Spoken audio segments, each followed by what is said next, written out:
Olá pessoal, tudo bem? Eu sou o Eduardo Garcia. É, Vamos bater um papo sobre música na liturgia católica e muitas pessoas ficam se perguntando, mas por que você vai abordar esse assunto, né? Esse final de semana eu tive, final de semana não, no feriado, fazendo uns trabalhos e numa congregação, um trabalho de advogado, né? Porque eu sou advogado e milito na carreira jurídica. E a gente estava fazendo um trabalho e uma das freiras, né, a irmã Lina, que eu tenho muito apreço, doutora, trabalha na PUC fazendo correção lá de doutorado, falou para mim: por que você está escondendo as coisas que você sabe? Por que você parou de falar desses assuntos que você sempre estudou? Fato é que a vida do trabalho em si, né? E também uma das coisas que eu entendo que muitas pessoas não estão muito interessadas em conhecer documentos da igreja e saber de documentos da igreja e nem de discutir alguns temas que tira a gente da zona de conforto. Mas é só fora da zona de conforto que nós vamos conseguir os nossos objetivos. E assim, eu sou músico, para quem me conhece sabe, né? Eu faço parte ainda do musical Adonai e partilhar um pouco sobre a questão da música na liturgia. É um assunto que eu gosto, é um assunto que, modéstia à parte, a gente estudou e tem algumas autoridades para poder falar desse assunto, né? E a gente vai batendo esse papo aqui descontraído e vamos ver o que vai acontecer, se o pessoal vai gostar, se não vai gostar. Ah, mas e quanto ao cenário aqui? O cenário, eu estou no meu horário de trabalho, tá? Como eu disse, aqui é um escritório de advocacia, onde trabalhamos com direito empresarial e dos negócios e também atendemos vários outros ramos do direito aqui, autoral, marcas e patente, enfim, a gente atende muita coisa aqui. Mas falar sobre música na liturgia é um tema que me chama muita atenção, que eu gosto muito, porque se a gente vai olhar os documentos da igreja, a gente vai ver que algumas traduções vão dizer que, principalmente a tradução comemorativa que a CNBB fez sobre o Concílio Vaticano II, diz lá claramente, numa tradução mais popular, né, que a liturgia cantada tem uma qualidade superior. Ah, mas não sou eu, não é o doutor Eduardo aqui, o advogado, que está falando isso, tá? É a CNBB. Se você me perguntar assim, o que também te move a falar? Eu não falo em nome aqui da Igreja Católica, estou falando como um fiel, um leigo, um músico da igreja, né, um regente que está ativo ali, hoje ainda fazendo isso. Mas o que me move é que a gente estudou um pouco do direito canônico e de documentos da igreja, tá?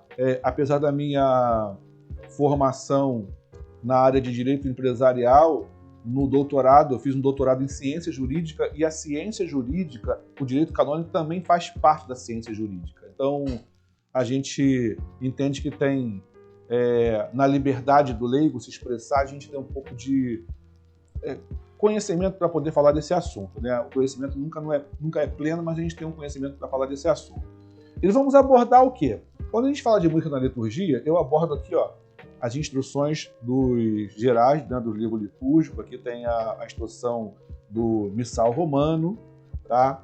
Temos aqui os documentos da igreja, tá muito acabadinho, mas muito utilizado, muitos documentos da igreja falando sobre música litúrgica, as bases do direito na igreja, né, as bases do direito na igreja, que aí já não é um livro, já não é um documento da igreja, já é um livro, né, comentário sobre o Código de Direito Canônico, enfim. Aqui são documentos da igreja, tá? Magistério da igreja falando para nós. Temos aqui, principalmente, o Código de Direito Canônico, que vive aqui no meu escritório e é muito utilizado, porque o advogado, se ele começar a entender o direito canônico, mesmo na vida hoje do direito civil, muitas coisas ele consegue entender do direito civil, porque o direito civil ele nasce da estrutura do direito romano-germânico, né, e do direito canônico. Né? Então, mas aqui não é o tema da gente falar isso aqui agora. Né? Então, se você vai começar a estudar aqui o início do direito canônico, a gente vai ver que parece que estamos numa aula de introdução ao estudo do direito numa faculdade aí normal, né? E, sem deixar de falar, sou autor desse livro, Superando o Medo de Falar em Público e se tornando um profissional de sucesso. Um livro que eu fiz para a Arquidiocese do Rio de Janeiro, quando foi uma ementa que eu fiz, claro, e depois eu fui dar uma palestra em São Paulo, substituindo um amigo na área de comunicação. Levei tudo que a gente fazia dentro da igreja para as pessoas e o mundo corporativo abraçou isso daqui. O mundo corporativo, meus amigos pastores das igrejas aí, meu amigo o pastor Rogério da Assembleia e vários outros pastores aqui que não preciso citar o nome, mas que se sintam abraçados pelo apoio também que vocês me dão aí nesse trabalho e as empresas também, que hoje quando eu faço esse trabalho, né? Mas esse é um livro que nasceu com o objetivo de levar um trabalho para os músicos católicos. Ninguém sabe, né? Hoje você encontra esse livro, tudo que é livraria grande aí, Saraiva, Travessa, Martins Fontes, Amazon, Submarino, tá tudo que é lugar. Aí, graças a Deus, vendido nas grandes livrarias aí, enfim, tá? E a editora resolveu publicar porque achou isso aqui muito interessante. E aqui era uma matéria que era chamada Animação de Assembleia. E depois, que era com tópicos que eu estudei sobre oratória jurídica, né? Oratória jurídica, né? E lógica e argumentação jurídica, que transformou, e depois, por conta da editora, conversando, o título do livro é Superando o Medo de Falar em Público e se tornando um profissional de sucesso. Aqui também conta um pouco da minha trajetória, mas é um manual de bolso para quem quer falar em público, tá bom? Então a gente vai começar a bater esse papo aí, essa introdução, parece um pouquinho grande, mas para vocês me conhecerem e entenderem um pouquinho. Vamos falar da música na liturgia. E uma das coisas que eu sempre ouvi muito se falar dentro da igreja é que a igreja católica não valoriza a música, que a igreja católica não dá atenção para a música, que a música fica tipo relegada a um segundo plano e que os músicos não podem cantar, que os padres não dão liberdade. Mais ou menos, né? Mais ou menos. Eu posso garantir para você que a igreja católica ela é extremamente musical. Ela é extremamente musical. Se a gente fizer aqui uma comparação rápida daquilo que se canta dentro da igreja, eu vou colocar alguns cantos, né? Vou falar aqui de alguns cantos e a gente vai chegar a essa conclusão daquilo que eu estou falando, né? Sobre a questão da igreja. Então, a gente vai olhar aqui, né? Dentro da igreja, a gente tem ali, se a gente for fazer uma comparação daquilo que a gente canta, o tempo que a gente leva cantando e o tempo que leva-se para outras coisas, eu falo da missa, tá? A missa é o ponto máximo da Igreja Católica, é o culto máximo ali. Então, dentro da missa, nós temos muitas possibilidades de cantar, muitas possibilidades de cantar. E a gente, às vezes, não percebe que a gente passa mais tempo cantando do que outra coisa. Então cai por terra essa questão que a igreja não é uma igreja musical. A tradição da igreja, as músicas da igreja é muito grande. Agora, a gente precisa de conhecimento. E outra coisa que eu observo muito é muita gente falando essa questão de música na liturgia daquilo que acha, daquilo que alguém falou, que alguém... Não tem que alguém falou. A igreja, quando fala, tem os documentos dela para isso. Tem aqui o direito canônico para isso, Então, é a igreja como a igreja fala, porque hoje a gente vê, né, muita gente falando que a igreja falou, porque a igreja disse, deixou de dizer, nada disso, tá? Se você quer saber aquilo que a igreja diz, procura lá num documento da igreja, porque tá lá. Então, é muita gente falando muitas coisas. O que eu trago para vocês aqui é justamente baseado exatamente dentro dos documentos da igreja. Então, por que eu digo que a igreja ela é muito musical? Repara só dentro da missa, nós temos algumas possibilidades de cantar ali. Canto de entrada, o Senhor tem de piedade, que muita gente chama de ato penitencial, mas nós cantamos o Senhor tem de piedade, que está dentro do ato penitencial. O Glória, o Salmo, a aclamação ao Evangelho, o ofertório, Santo, Pai Nosso, Paz, Cordeiro, Comunhão, Ação de Graças, Final. Aqui eu fiz mais ou menos uma média, não estou dizendo se tem que cantar, se não tem que cantar, mas que o pessoal hoje canta, né? Depois a gente vai entrar em cada canto desse para explicar a especificidade e o objetivo de cada canto desse, como é que eles contribuem para o desenvolvimento da igreja, desenvolvimento dos fiéis. A gente tem aí, e tem um canto final, né? Aí dá aí 13 cantos, 13 músicas. Se a gente for levar em consideração que são 13 músicas, e dessas 13 músicas, que cada canto desse dure aí, em média, um pelo outro, tá? Não são todos os cantos, não. Em média, de um pelo outro. Um canto de entrada pode ser menos longo do que o próprio Glória em si, do que um canto de comunhão. Um pelo outro. Colocar numa faixa aí de 4 minutos, a gente tem 45,5 minutos cantando. Se a gente for pensar numa missa aí de 1h20, tá? Isso é colocando 1h20, porque geralmente eu seguro 1h, 1h10, mas se colocar 1h20, nós temos 45 minutos, quase 46 minutos cantando e 34 minutos para tudo mais. Para as preces, para a homilia, para as leituras. Então você vê como é que o canto tem uma importância muito grande dentro da liturgia. E por que a igreja dá grande valor ao uso do canto na liturgia? Isso é muito importante a gente parar para entender isso, que começa a cair por terra aquele nosso achismo, né, de que a igreja não é musical. A igreja é musical, sim. A igreja é musical. Aqui nós vamos conversar sobre canto na quaresma, no advento, se pode tocar bateria, se não pode tocar bateria, se pode bater palma, se não pode bater palma. O que a igreja tem a dizer está aqui, tá? Então, a gente tem que ter um pouco também, como teve um bispo aí que estava falando, um pouco de honestidade, de às vezes colocar o nosso pensamento e não dizer que o nosso pensamento é aquilo que a igreja diz, porque a igreja fala através do seu magistério, através de seus documentos. E uma das coisas bem interessantes é que o poder, né, de regulamentar a liturgia, a gente tem ele claramente dentro da Instrução Geral do Missal Romano. Vou ver se eu acho aqui para vocês, né? O poder de regulamentar a liturgia, ela pertence à Santa Sé. Pertence à Santa Sé. Então, não cabe mais ninguém a Santa Sé, né? A Santa Sé, as conferências legitimamente aprovadas, ao bispo, segundo as normas do direito. As normas do direito. Então não é assim, eu quero, eu faço. Não. A Igreja Católica ela é una porque ela tem os seus documentos, ela tem ali a sua forma de se expressar e a gente deve se expressar da forma com que a Igreja diz. Então, regulamentar a liturgia, fazer essa regulamentação de liturgia, ela tem uma maneira própria de fazer isso.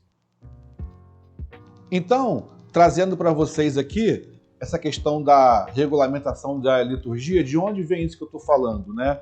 A gente vai ver isso lá na Sacrosanto Concilium, sobre a Sagrada Liturgia, que vai dizer de onde, quem é a autoridade competente para regular isso. Você vai lá na Constituição Sacrosanto Concilium, você vai ver isso. Regular a Sagrada Liturgia compete unicamente à autoridade da Igreja, a qual reside na Sé Apostólica, e segundo as normas do direito, no bispo.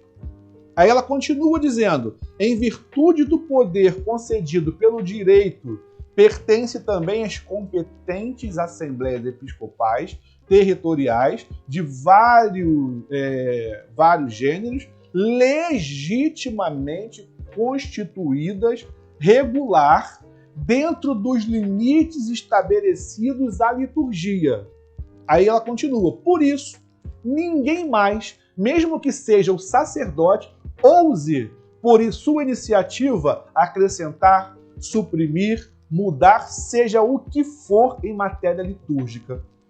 Então você vê que a Sacrosanto Concilium ela é muito clara. Ela é muito clara quando ela traz a quem compete regular a Sagrada Liturgia. unicamente à autoridade da igreja. Regular e liturgia compete unicamente à autoridade da igreja, a qual reside na sé apostólica e, segundo as normas do direito, já é um poder vinculado. A gente chama isso em direito administrativo de poder vinculado. Vinculado a quê? Vinculado às normas do direito. Porque não é cada bispo faz o que quer ao bispo. E aí ela continua. Em virtude do poder concedido pelo direito, pertence também às competentes assembleias episcopais territoriais de vários gêneros, legitimamente constituídas, regular dentro dos limites estabelecidos a liturgia. Então, todos estão submetidos dentro das regras do direito. Então, não é cada um faz o que quer, não. É lógico que você tem aí os casos particulares que devem ser observados com muita cautela. Para que tudo isso, né, gente? É para que a liturgia seja una, para que seja um só corpo falando, é o magistério da igreja ele falando. Então, um diz uma coisa aqui, outro diz outra ali, outro diz outra lá. Então, isso tem de onde vêm essas regras da igreja? Vem a partir dos documentos dela. Então, é importante entender isso. E o que nós vamos abordar aqui, eu vou até fazer depois do próximo vídeo, para a gente falar especificamente de cada canto, tá? É só uma introdução, vamos ver se o pessoal vai concordar com a ideia, se vai dar certo e a gente continua falando, tá bom? Deus abençoe, um abraço aí e até o próximo vídeo aí, tá? E outra coisa, siga lá, eu vou colocar isso no meu Instagram, @edgarciacampos, vou colocar no meu Instagram, @edgarciacampos, e no meu canal no YouTube também, tá? Você vai colocar lá, bota lá Eduardo Garcia Campos, você vai clicar lá, vai aparecer lá e vou colocar essas matérias lá e vamos dividir um pouco desses conhecimentos para a gente debater com os músicos católicos de todo o Brasil, quiçá do mundo, daqueles que vão assistir a gente aí pela rede mundial de computadores e que não tem fim hoje, a comunicação não tem fim, né? Ela não tem fronteiras, não tem fronteira.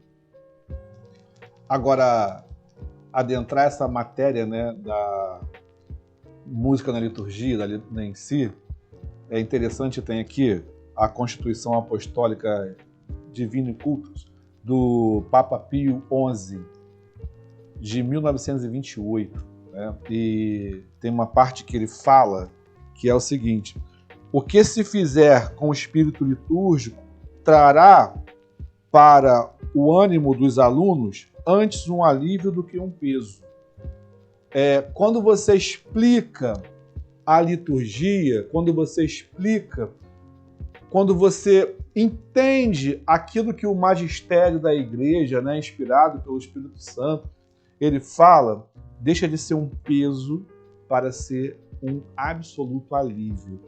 Porque quando você entende cada parte, cada momento, quando o músico ele entende o que ele está cantando, por que ele está cantando, qual é o objetivo que ele está cantando, por que tem canto de entrada, por que tem o piedade, por que tem o glória, por que essa estrutura é dessa forma. A gente vai tentar explicar aqui também.